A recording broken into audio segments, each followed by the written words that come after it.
నరసింహస్వామిని అనేకమైన నరసింహ స్వరూపాలు ఉన్నాయి, మాలోల, జ్వాల ఇలాంటివన్నీ.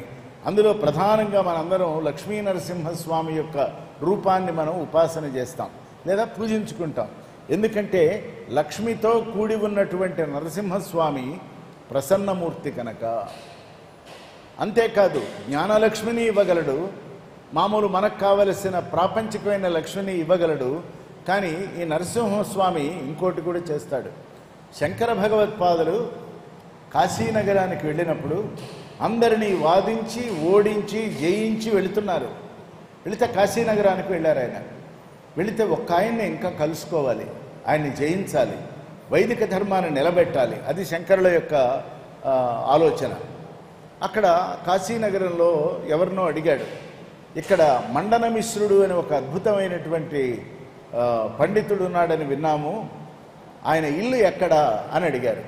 మామూలుగా ఇల్లు ఎక్కడో చెప్పకుండా వాడేమన్నాడంటే, ఏ ఇంట్లో చిలకలు కూడా వేదమే పారాయణం చేస్తాయో ఆ ఇల్లే మండనమిశ్రుడి ఇల్లు అన్నారు.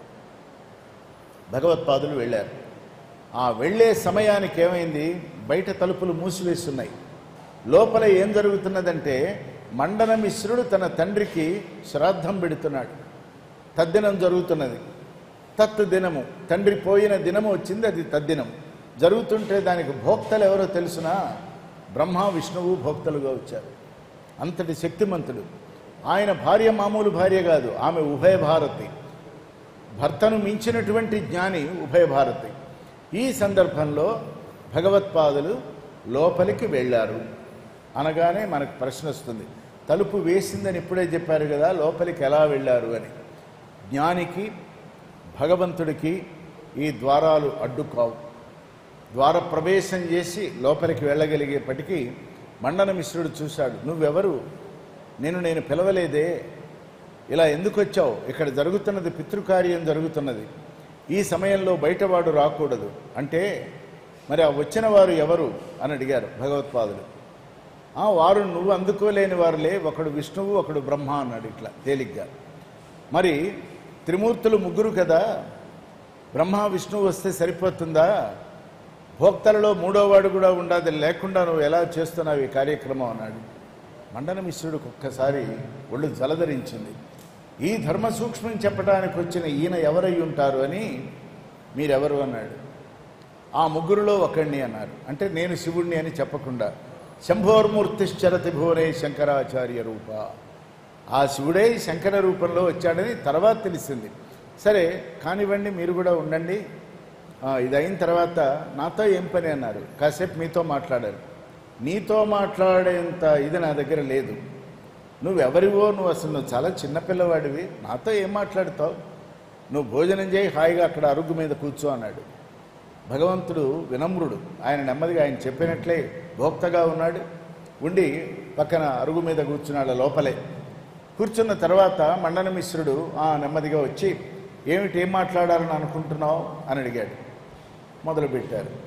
ఆ భేదం, వాదభేదం అంతా సుమారు చాలా తీవ్రమైనటువంటి వాదన జరిగితే ఉభయ భారతికి ఒక సందేహం కలిగింది. నా భర్త గనక ఇతని చేతిలో ఓడిపోతే నా భర్త తట్టుకోలేడు. ఇప్పటి వరకు కాశీనగరంలోనే కాదు, అఖండ భారతావనిలో నంబర్ 1 మహాపండితుడు ఎవరు అంటే ఆయన మండనమిశ్రుడని పేరు వచ్చింది. ఈ చిన్నపిల్లవాడి చేతిలో గనక ఈయన ఓడిపోయినట్లయితే నా భర్త తట్టుకోలేడు. కనుక ఇతన్ని ఎలాగైనా ఆ వాదనలో నుంచి అపమార్గం పట్టించాలి, ఇంకో మార్గం వైపు తీసుకొని వెళ్ళాలని. అంటే ఆ వాదన జరిగే ముందు ఏమనుకున్నారంటే, ఎవరు గెలిచారో ఎవరు ఓడారో చెప్పడానికి ఒకరు ఉండాలి కాబట్టి ఎవరు కావాలి అని అడిగాడు మండనమిశ్రుడు. నాకు ఎవరున్నా ఇబ్బంది లేదు, మీరు పెట్టుకోండి అన్నాడు. నా భార్య ఉండవచ్చునా అన్నాడు. తప్పకుండా ఉండవచ్చు అన్నాడు. ఆయన ఉద్దేశం ఏంటంటే, భార్య ఎలాగో నా వైపు జడ్జిమెంట్ ఇస్తుంది కదా అని. కానీ ఆవిడ మాట్లాడుతున్నది, వింటున్నది.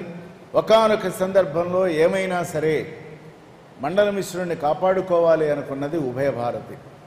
అప్పుడు ఆయన ఒక ప్రశ్న వేసింది. ఏ శాస్త్రాన్ని గురించి నేను అడుగుతున్నా, వారు అడుగుతున్నా, మీరు దాన్ని ఖండిస్తున్నారు, అసలు వాదం ఏదో చెప్తున్నారు. అది ఏది కానివ్వండి, ఆయన సర్వశక్తులు ఒడ్డి అడుగుతున్నా, మీ దగ్గర జవాబులు ఉన్నాయి, మీరు ఆ వాదనకి ఆయన అంగీకరిస్తున్నారు. కానీ శంకర, ఇక్కడ నాదొక విషయం, కామశాస్త్రం గురించి నీ అభిప్రాయం ఏమిటి అని అడిగింది. ఈయన పిల్లవాడు, పరివ్రాజకుడు, 4 ఏళ్లకే సన్యాసం తీసుకున్నవాడు, ఈ సంసారం అంటే ఏమిటో తెలియనివాడు. అలాంటి వాణ్ణి ఉభయ భారతి ప్రశ్న వేసింది, యుక్తిగా వేసింది. అంతే యుక్తిగా శంకరులు ఏం జవాబిచ్చారంటే, నాకు 1 నెల సమయం ఇవ్వు అమ్మా, 1 నెల సమయం ఇవ్వు, తర్వాత మళ్ళీ నేను వచ్చి నీతో మాట్లాడుతాను. అంటే కాశీపట్టణంలోనే పరకాయ మహావిద్య అని ఒకటి ఉంది. పర ఇతరుల యొక్క కాయ శరీరమునందు మనం ప్రవేశించవచ్చు. ఆ పరకాయ విద్య చేయాలి అంటే ఈ శరీరాన్ని లోపల ఉన్న ప్రాణము, చైతన్యము, ఇవన్నీ ఆత్మ అక్కడికి వెళ్ళాలి. ఆయన తీసుకువెళ్తాడు. ఆ విద్యలో ఆయన నిష్ణాతుడు గనక తన శరీరాన్ని తన శిష్యులకి అప్పజెప్పి ఆయన అమరకుడు అనేటువంటి ఒక రాజు శరీరంలో ప్రవేశించాడు.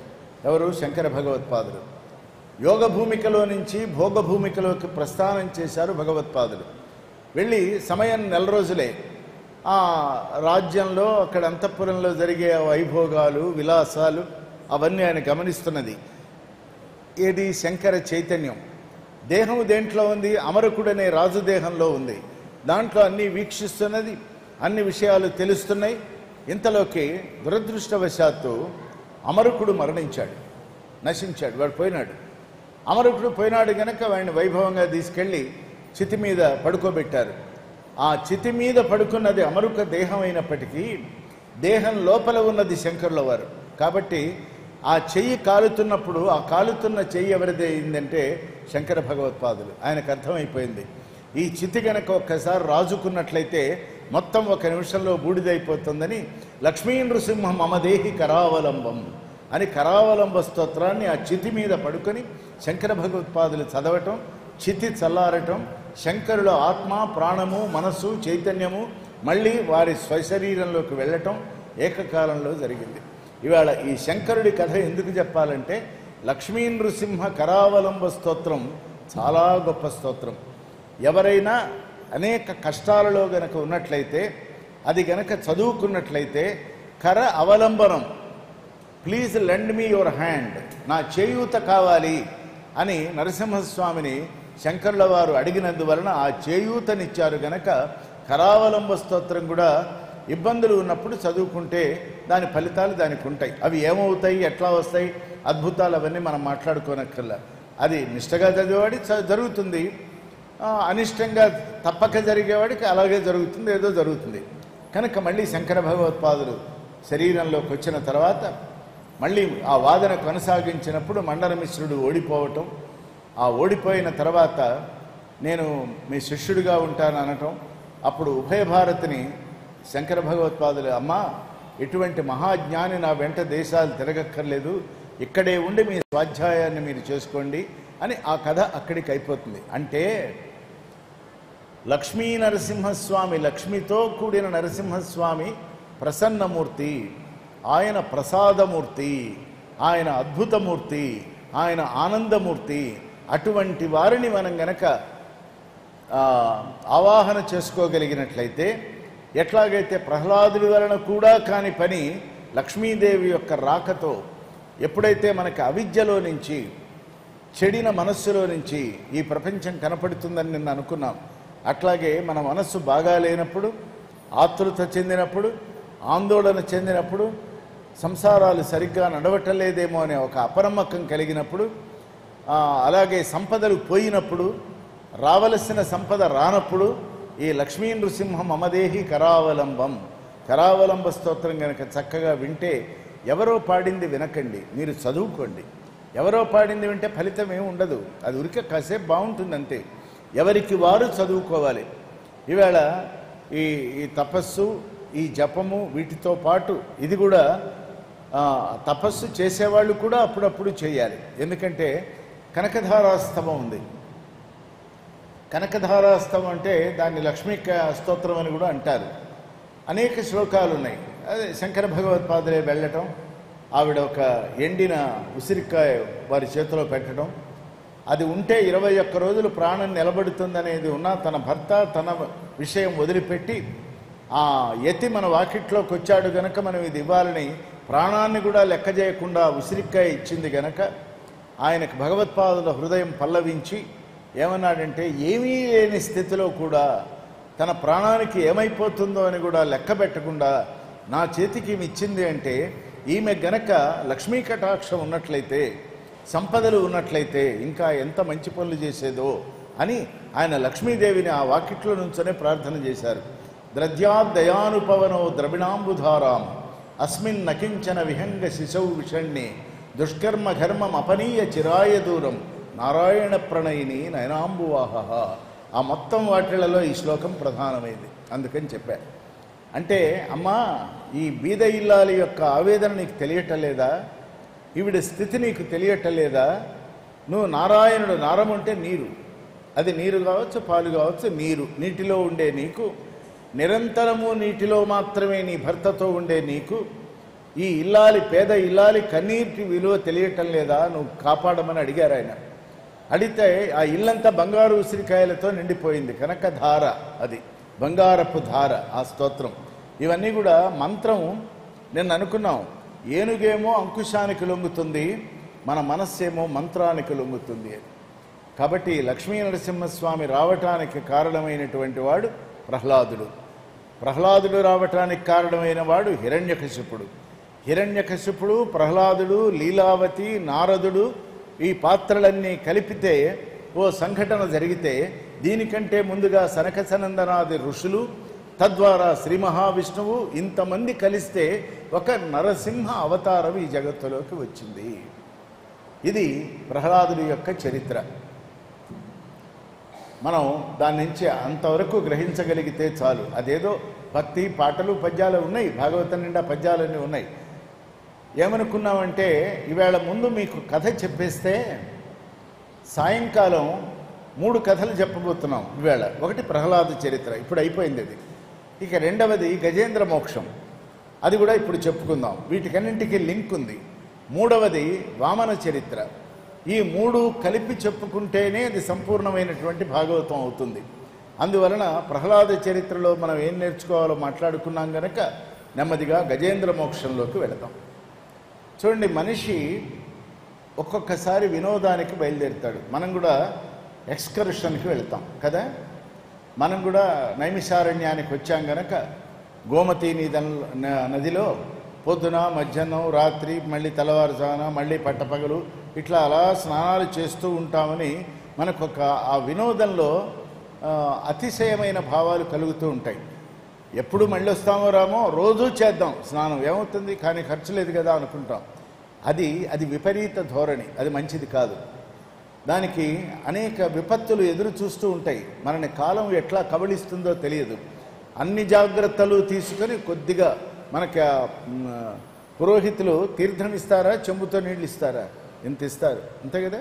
కొద్దిగా అకాల మృత్యుహరణం అని ఇస్తారు. నీకు మృత్యువే లేకుండా ఉండేట్టుగా నేను ఇస్తున్నాను అనడం. జరగకూడదు, జరగకుండా ఈ మంత్రజలాన్ని నీకు ఇస్తున్నాను, అదే తీర్థం అవుతున్నది.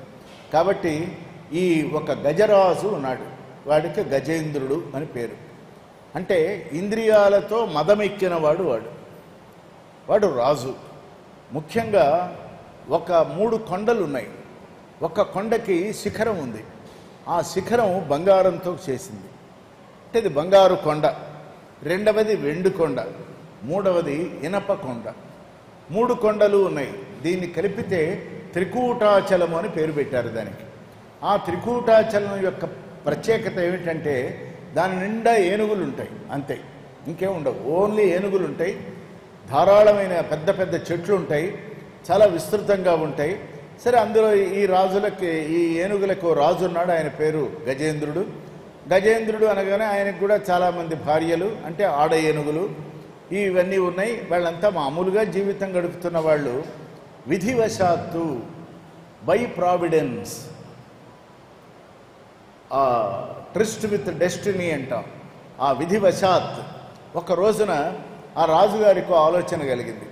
ఏమిటి, రోజు అంతఃపురంలో ఉంటున్నాం, తింటున్నాం, పడుకుంటున్నాం, ఈ సల్లాపం సాగుతున్నది, అలా అసలు మన త్రికూటాచలం అంతా ఎలా ఉందో చూసొద్దామని ఆయనకు వినోదం పట్ల అభిలాష కలిగింది.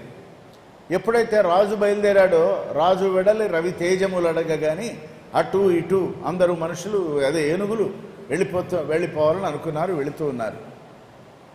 వెళుతూ ఉంటే ఈ ఏనుగులు ఎప్పుడైతే వన విహారానికి వెళ్ళినాయో మనిషి కూడా చూడండి, ఏ వినోద ప్రక్రియ కోసం వెళతాడో ఆ వినోదంలో తన లోపల అణచుకున్నటువంటి అనేక కోరికలను విజృంభించి బయట సాధ్యమైనంత వరకు మిస్బిహేవ్ చేస్తాడు. అప్పటి వరకు ఏంటి ఇలా ఉన్నాడేమిటి మనిషి అనుకుంటాం, వాడు అలాగే ఉంటాడు. అది ఆ వినోద మహత్యం. అది వినోదంలో మనస్సు ఆ ఫ్రిక్షన్ అంతా పోతుంది. ఏం చేసినా ఇక్కడ చూసేవాళ్ళు లేడు కదా, పైగా ఈ రాజ్యం ఈ త్రికూటాచలం మనది, పైగా మనం రాజుగారితో కలిసి వెళ్తున్నాం, మనల్ని అడ్డగించేవాళ్ళు లేడు, మనల్ని చంపడానికి సింహాలు పులులు లేవు అని వెళ్తుంటే అవి ఎత్తుగా ఉంటాయి. అందులో ఒక్కొక్కటి ఐరావత సమానమైనవని వర్ణన ఉంది. అంటే చాలా పెద్దవి అని 21 నుంచి 30 అడుగుల ఎత్తున ఆ ఏనుగులు ఉన్నాయి. అవి తమ తొండంతో దారి పొడుగుతా చెట్లని కొమ్మలన్నీ విరుస్తూ పూలన్నీ నేల మీద ఆ పూల కొమ్మలన్నీ నేల మీద వేస్తూ వాటి మీద నడుస్తూ వెళుతుంటే ఆ పూలలో ఉన్నటువంటి రసం వలన మొత్తం చిత్తడి అయిపోయిందట ఆ మార్గం అంతా, త్రికూటాచలం అంతా. సరే, ఎంత చేసినా అలసట ఉంటుందిగా, అది ప్రాణిగా. చాలా దూరం వెళ్ళినాయి, చాలా వెళుతున్నాయి, అన్నింటికీ దాహం వేసింది. ఏనుక్కి దాహం ఇస్తే చెంబు నీళ్ళలో పనికిరావు కదా, చాలా పెద్ద మడుగు కావాలి, చెరువు కావాలి. ఒక తటాకం దగ్గరికి వెళ్ళేపటికి ముందు రాజుగారు తాగితే తప్ప భటులు తాగటానికి వీల్లేదు, బంట్లు. ముందు రాజుగారు ఏం చేశారంటే దాంట్లోకి నెమ్మదిగా దిగాడు. ఆ నీళ్లు చల్లగా హాయిగా శరీరానికి శరీర సుఖము అనుభవంలోకి వస్తున్నది. ఆయన వెనక్కి తిరిగి సైగ చేశాడు. సైగ చేస్తే ఆయనకు ఉన్నటువంటి ఆ భార్యలు అనుకోండి, ఆడ ఏనుగులు అవి కూడా ఆ మడుగులో దిగినాయి. ఆ మడుగులో దిగితే అక్కడ చక్కగా తిరుగుతున్నాయి, విహారం చేస్తున్నాయి, జలక్రీడ చేస్తున్నాయి. చుట్టూ భట్టులంతా కూడా ఒక వలయంగా ఏర్పడి రాజుగారి వినోద క్రీడని చూస్తున్నారు. అంత టెరిబుల్ అమౌంట్ ఆఫ్ మెర్రిమెంట్ అంటాం, అత్యద్భుతమైనటువంటి ఆనంద కేళిలో వాళ్ళు సాగిపోతున్నటువంటి వేళ ఒక మొసలి దగ్గరకు వచ్చింది వీళ్ళ దగ్గరికి. ఇదేమిటి, ప్రశాంతంగా ఉన్నదాన్ని ఇలా భగ్నం చేయటానికి ఏనుగులు ఎన్నడూ రాలేదే, ఇవాళ వచ్చినాయని ఎడమ కాలుని పట్టుకుంది. గజేంద్రుడి యొక్క ఎడమ కాలును పట్టుకుంది. పట్టుకోగానే వాడు చాలా బలమైన ఇంద్రియాలు గలవాడు. ఆ ఎడమ కాలు ఒక్కసారి ఝాడించాడు. ఝాడించేసరికి ఈ మొసలి ఉన్న ప్లేస్ నుంచి తటాకంలో నుంచి నేల మీద పడిపోయింది. నేల మీద పడగానే అది బలం కోల్పోతుంది, దాని బలం అంత ఎక్కువ ఉండదు. బయట బలిమంతా స్థానబలిమంతా కూడా మొసలికి నీటిలోనే. అది ఎలాగో మళ్ళీ నెమ్మదిగా పాకుతూ ఏదో పడేశాం కదా అని గజేంద్రుడు మళ్ళీ ఉత్సాహంగా వినోదంలో ఉన్నాడు. మొసలి నెమ్మదిగా పాక్కుంటూ తన నీళ్లలో తాను చేరుకుంది. మళ్ళీ దాని బలాన్ని పుంజుకుంది. కానీ అప్పటికే కొంత రక్తం దాని శరీరంలో నుంచి వచ్చి నెమ్మదిగా ఈ మడుగులో ఉన్నటువంటి నీళ్లన్నీ కూడా, తటాకంలో ఉన్నటువంటి నీళ్లన్నీ ఎర్రబారటం మొదలుపెట్టినాయి. కానీ మొసలికి ఓ కోపం ఉంది లోపల. ఈ ఏనుగుని ఎలాగైనా నేను ఇబ్బంది పెట్టాలి, చంపాలి అనుకుంది. ఈసారి వెనక ఉన్న కాలు కాకుండా ముందు ఉన్నటువంటి కాలును పట్టుకొని ఇంకా వదలటం లేదు. నీళ్లల్లో ఉంది అది. నీటి బయట ఉండవలసిన ఏనుగు నీళ్లల్లో ఉంది, నీళ్లల్లోనే ఉండవలసిన మొసలి అక్కడ ఉన్నది. ఆ రెండింటి మధ్య ఘర్షణ ప్రారంభమైంది. ఏనుగు రక్తాన్నంతా పీలుస్తున్నది, అది పీల్చి నీళ్లలోకి వదిలిపెడుతున్నది.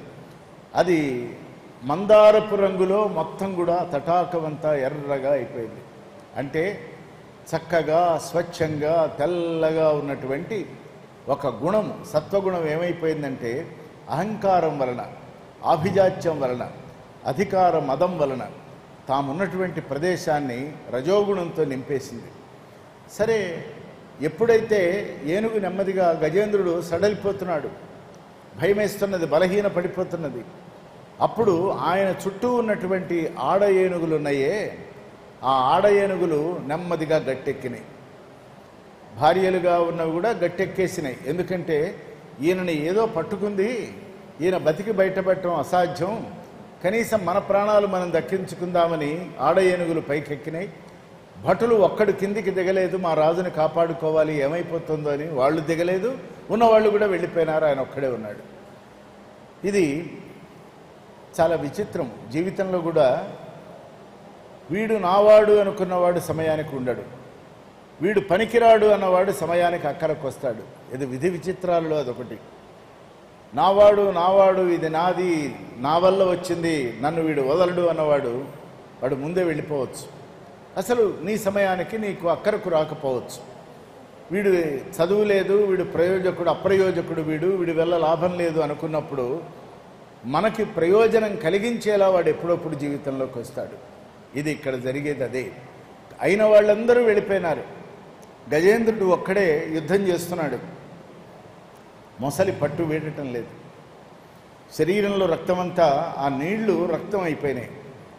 శరీరంలో నుంచి రక్తం ఎప్పుడైతే ఓ కౌంట్ పడిపోయిందో కొన్ని ఇబ్బందులు వస్తాయి. మనకు ఎలా వస్తాయో వాటికి కూడా వచ్చినాయి. ఆ ఇబ్బందిలో నుంచి తన ఇంద్రియ బలం చేత, తనకున్నటువంటి నైపుణ్యం చేత, తనకున్నటువంటి శారీరక బలం చేత ఎదుర్కొంటూనే ఉన్నది. ఎంత ఎదుర్కొన్నా బలహీన పట్టం మాత్రం తగ్గలేదు. అప్పుడు ఆలోచన కలిగింది. అందరూ దేవుడు ఉన్నాడని చెప్తే చెవిన పడ్డది విన్నాను. ఆ ఉన్నటువంటి వాడు ఎక్కడైనా ఉంటే ఇప్పుడు వస్తాడా? నా పాలి కలిమి అయి వస్తాడా? నా పాలి కలిమి అంటే సంపద. ఈ క్షణంలో నాకు సంపద ఏమిటంటే నా ప్రాణం నిలబట్టమే. నా బలం ఏమిటంటే నేను మళ్ళీ బతికి బట్టగట్టి మళ్ళీ ఒడ్డుకి చేరటమే.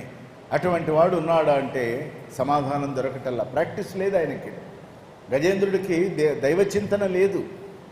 ఆ క్షణంలో ఆపద వచ్చినప్పుడు, ఒక దైవచింతన ఏర్పడినప్పుడు ఒక ఆలోచన కలిగింది. అంటే విన్నాడు ఆయన కూడా. ఎవ్వని చే జనించు జగమెవ్వని లోపల నుండు లీనమై, ఎవ్వని యందు డిందు పరమేశ్వరుడెవ్వడు, మూల కారణం బెవ్వడు, అనాది మధ్యలయుడెవ్వడు, ఆత్మభవు ఈశ్వరునే శరణంబు వేడెదన్. ఇట్లా విన్నాను, అట్లా ఉంటాడని. వాడు ఎక్కడో వైకుంఠంలో ఉన్నాడో ఎక్కడున్నాడో తెలియదు. ఇక్కడ చూడండి, చాలా విచిత్రమైనటువంటి అద్భుతమైన పద్యం ఇది. ఎక్కడ ఉన్నాడు, ఎక్కడ పుడుతున్నాడు, దేనిలో లీనమై ఉన్నాడు, దేనిలో మునిగి ఉన్నాడు, పరమేశ్వరుడై ఉన్నాడు. అన్ని ఈశ్వర అంటే అనేకమైనటువంటి జంతుజాలాలకి, జీవజాలాలకి ఆయన అధిపతి ఉన్నాడు. అటువంటి వాడు ఎక్కడున్నాడు? నాకు కనపట్టం లేదు. దేవుడు అక్కడెక్కడా కనపట్టల్లా. కాబట్టి వాడిని నేనేం చేస్తానంటే, ఆత్మభవు, నా లోపలే ఉన్నటువంటి పరమాత్మని, ఈశ్వరుని శరణంబు వేడెదన్, ఈశ్వరుడినే శరణు పొందుతాను అని ఒక అర్థం. ఈశ్వరునే శరణంబు వేడెదన్ అది రెండో అర్థం. ఈశ్వరుణ్ణే నేను పొందుతాను, ఆ ఈశ్వరుణ్ణి నేను ఈ క్షణాన పొందుతాను, శరణు పొందుతాను అని. శరణు పొందాడు. ఏం కదలిక లేదు. ఈ పద్యం పాడినా ఆయన ఏం కదలలే. మరి ఏం చేయాలి? అప్పుడు అనుకున్నాడు, నా ఇంద్రియాలు చల్లబడిపోయినాయి, నాలో మనస్సు పోయింది, నాలో ఉన్నటువంటి జాడ్యాలు నశించిపోయినాయి, నాలో ఉన్నటువంటి అనేకమైనటువంటి అరిషడ్వర్గాలు నెమ్మదిగా పోతున్నాయి. శరీరమా ఇంకా కాసేపట్లో పోయేట్టుగా ఉంది. లావొక్కింతయు లేదు, ధైర్యము విలోలంబయ్యే, ప్రాణంబులా ఠావుల్ దప్పెను, మూర్ఛ వచ్చన్. చూడండి, మూర్ఛ గనక వస్తే ఇక ఇది కూడా అడగటానికి కూడా స్పృహ ఉండదు. కాబట్టి అయ్యేలోగా నేను ఒక పని చేస్తా. అంటే ఆ తెల్లగా ఉన్నటువంటి ఆ మడుగంతా ఎర్రగా మారిన తర్వాత అక్కడ ఉన్నటువంటి ఆ పుష్పాలు ఉన్నాయి, తామర పుష్పాలు. ఆ పుష్పాల మీద కూడా ఈ ఎర్ర రంగు పడింది. తెల్లగా ఉన్నవన్నీ ఎర్రగా మారిపోయినాయి, గులాబీ రంగులోకి మారిపోయినాయి. నీళ్లలో ఉన్నాయి కాబట్టి ఆ పుష్పాన్ని ప్రాణంబులా ఠావుల్ దప్పెను, మూర్ఛ వచ్చన్, తనువున్ డస్సెన్, శ్రమం బయ్యడిన్, నీవే తప్ప ఇతప్పరం బెరుగ మన్నింపుమని అడిగాడు. కాబట్టి ఇక ఏమి పెకలించగలడంటే, చెయ్యగలిగితే ఆ తొండంలో ఇంకేదన్నా శక్తి మిగిలుంటే ఆ తామర పువ్వుని తీసి, ఆయన ఎక్కడున్నాడో తెలియదు, పక్కన ఈ పక్కన ఆ పక్కన ముందు వెనుక ఆ వెనక ఈ వెనక ఎక్కడున్నాడంటే అంతటా ఉన్నాడు. కానీ నాకెక్కడున్నాడో తెలియదు గనక దీన్ని ఆకాశంలోకి విసురుతున్నానని ఆ తొండం ఒకటే పని చేస్తున్నది. ఆకాశంలోకి ఆ పుష్పాన్ని వదిలాడు. ఆ పుష్పం ఏమిటంటే హృదయ పుష్పాన్ని ఇచ్చాడు. మనస్సు లేదు ఇవ్వటానికి, మాట్లాడటానికి భాష లేదు, శక్తి లేదు, శరీరం డస్సిపోయింది, ఇంద్రియాలు అలసిపోయినాయి. ఆ పరిస్థితిలో ఆకాశంలోకి హృదయ పుష్పాన్ని విసిరినప్పుడు అక్కడ ఏమైంది? ఆ విష్ణువు ఎక్కడున్నాడో ఆయనకి తెలుసు, కానీ ఈయనకి తెలియదు. ఇంకా అలవైకుంఠపురంబులో నగరిలో ఆమూల సౌధంబుదాపల మందారవనాంతరామృత సరపాంతేందు కాంతోపలోత్పల పర్యంక రమా వినోదియగు ఆపన్న ప్రసన్నుండు విహ్వల నాగేంద్రము పాహి పాహి అనుకుయి ఆలించి సమురంభియై. ఎక్కడో వైకుంఠంలో ఓ నగరం ఉంటే, ఆ నగరంలో ఎక్కడో మూల తోట ఉంటే, ఆ తోటలో ఉయ్యాల ఉంటే, ఆ ఉయ్యాలలో అమ్మవారు ఉంటే, అమ్మవారితో కూర్చున్నటువంటి శ్రీ మహావిష్ణువు ఇక్కడ విహ్వల నాగేంద్రము. నాగేంద్రం అంటే ఏనుగు. విహ్వలము భయభ్రాంతమైనటువంటి ఒక ఏనుగు పాహి పాహి అని అరుస్తున్నదిట భూలోకంలో నుంచి. అది ఆయన చెవినబడింది. ఆ కుయ్యి అంటే కూత వినపడి సంరంభి అయి తొట్టుపాటు పడ్డాట. నా భక్తుడు ఇంత యాతన పడుతూ ఉంటే నేను లీలా వినోదంలో ఎలా ఉంటాను? వైకుంఠపురంబులో నగరిలో ఆమూల సౌధంబుదాపల నేను ఇట్లా ఉంటే లాభం లేదని తొట్టుపాటు పడి ఒక్కసారి లేచాట. లేస్తే అప్పుడు అమ్మవారికి అయ్యవారి కండువాకి అమ్మవారి చీర కుంగు కట్టబడి ఉన్నది. అది లీలా వినోదంలో ఒక భాగం. అంటే మనం విడిపోయిలేము, కలిసి ఉన్నామని చెప్పడానికి దానికి కొంగుముడి అంటాం. చూడండి, ఆ కొంగుముడి అంటే అది వివాద ప్రోద్ధిత శ్రీకుచోపరిచలాంచలమైన వీడడు. ఎలా వస్తున్నాడో చూడండి. ఆయన అప్పుడు ఒక్కసారి లేచాడు. లేచి పరిగెత్తడం మొదలుపెట్టాడు విష్ణువు. ఈవిడకి అర్థం కాల, ఎక్కడికి వెళ్తున్నాడు? ఇప్పటిదాకా హాయిగా మాట్లాడేవాడికి ఏమైపోయింది, ఎటు పరిగెత్తున్నాడు అని.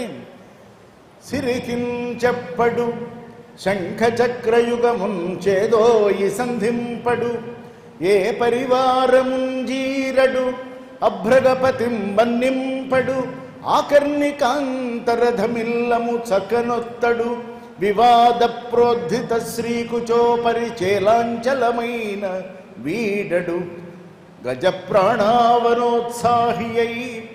అప్పుడు శ్రీ మహావిష్ణువు యొక్క ఉత్సాహం ఎక్కడున్నదంటే అమ్మవారితో మాట్లాడటం కాదు, అమ్మవారితో కాసేపు వినోదంగా చమత్కారంగా సమయం గడపటం కాదు.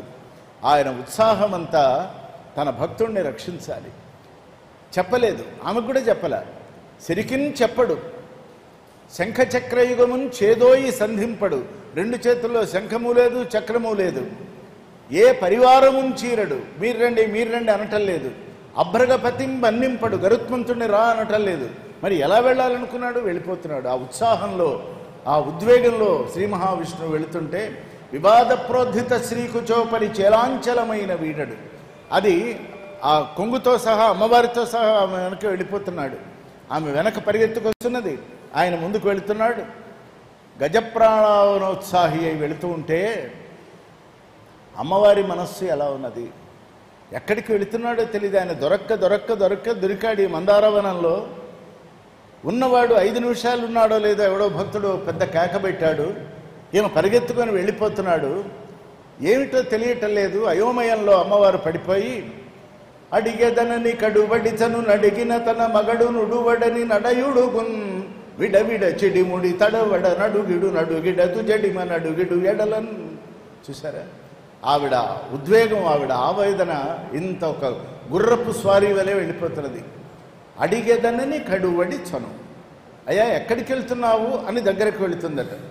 తను అడిగిన తన మగడు నుడువడని చెప్పడని అడుగు ఇడున్, మళ్ళీ వెనక్కి వస్తుందట. ముందుకు వెళుతుంది, వెనక్కి వస్తుంది. ఆయన చెప్తాడో చెప్పడో. అడిగేదనని కడువడి చను నడిగిన తన మగడు నుడువడిని నడయుడుగున్ విడవిడ చిడిముడి తడబడ అడుగిడదు జడిమ అడుగిడు ఎడలన్. అడుగు వేస్తుంది, అడుగు వెనక్కి వస్తుంది. ఈ కంద పద్యంలో 27 డకారాలు ఉన్నాయి. అది ఆ వేగంతో అట్లాగే చదివితే తప్ప ఆ పద్యానికి అర్థం లేదు. అర్థం చెప్పుకునేటప్పుడు ఇది చెప్పితే అదేదో ఉరికే శబ్దమే అవుతుంది కదా. కాబట్టి మొత్తానికి అమ్మవారు ఆ చిడిముడి తడబడిపోతున్నది, మొత్తానికి అది లూజ్ అయిపోయింది, అమ్మవారు విడిపోయినారు. ఈయన వెళ్ళాడు. ఈయన వెళితే యుద్ధం ఇంకా సాగుతోంది కింద. ఈయన దగ్గర ఆయుధాలు లేవు, శంఖం లేదు. పెద్ద భీకరమైనటువంటి శంఖధ్వానం చేస్తే అవి రెండు విడిపోవచ్చు, శంఖం లేదు. చంపడానికి చక్రం లేదు, పరివారం లేదు, తనను మోసుకెళ్ళటానికి గరుత్మంతుడు లేడు. కానీ ఇవన్నీ మనకు భగవంతుడు యోగం వల్ల ఇంత పెట్టాడు, కానీ ఆయనకి ఇవన్నీ అవసరమా? భగవంతుడు నువ్వు ఇది సేవ చెయ్యి, ఆ పని చెయ్యి, దానం చెయ్యి, ధర్మం చెయ్యి, ఈ విద్యావరదానం చేయి, జ్ఞాన సముపార్జన చేయి, నువ్వు నా సేవలో ఉండు అంటే, స్వామి సేవలో అంటాం కదా మనం. స్వామికి ఎవరన్నా మనం సేవ చేశామా? ఎవరైనా, ఏ ఒక్కరైనా స్వామి సేవలో పుటపర్తి వెళ్తున్నా అంటే స్వామి రూపంలో ఉన్నటువంటి అక్కడ పరిస్థితికి, స్వామి రూపంలో ఉన్నటువంటి భక్తులకి సేవ చేయటానికి వెళతామే తప్ప స్వామికి ఎవరూ సేవ చేయలేరు. ఎందుకని? ఆయనకి సేవ అక్కర్లేదు గనక. ఇక్కడ కూడా అదే అయింది. కానీ ఆయన వెళ్ళేప్పటికీ సిరి వెంటన్, ఆ లక్ష్మి వెంట ఏవైతే ఈ శంఖము, చక్రము, గద, పుష్పము, అలాగే గరుత్మంతుడు, ఒకదాని వెంట పరివారము అంతా కూడా ఆ మడుగు దగ్గరికి చేరినాయి.